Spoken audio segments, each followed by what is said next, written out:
went and did his dwelling change.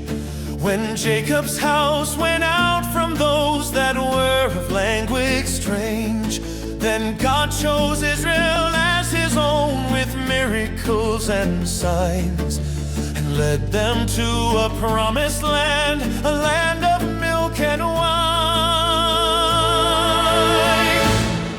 God's power and might all Israel saw, they promised to obey the statutes and the holy law, and all the Lord did say, God's blessing on their land and flocks if they would go his way. The greatest nation ever known, if only they'd obey. He split the sea, the waters fled, all Israel was saved, while Pharaoh's armies all were drowned within a watery grave.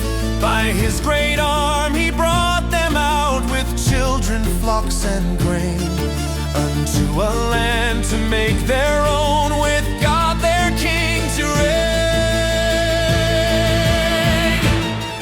By God's command the barren land caused manna to appear, and at the presence of the Lord all nations quaked in fear. He also from the stony rock did pools of water bring, and by his power he turned the flint into a water spring. God's power and might all Israel saw, they promised to obey the statutes and the holy law, and all the Lord did say, God's blessing on their land and flocks if they would go his way. The greatest nation ever known, if only they'd obey.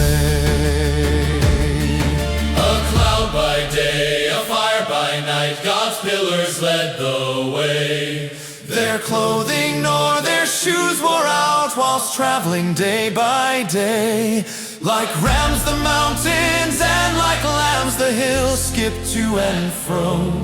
O mighty sea and Jordan wide, why were you driven so?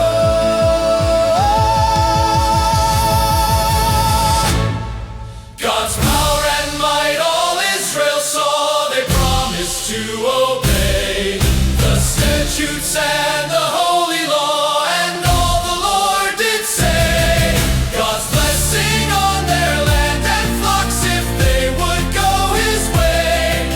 The greatest nation ever known, if only they'd obey. God's blessing on their land and flocks if they would go his way. The greatest nation ever known, if only they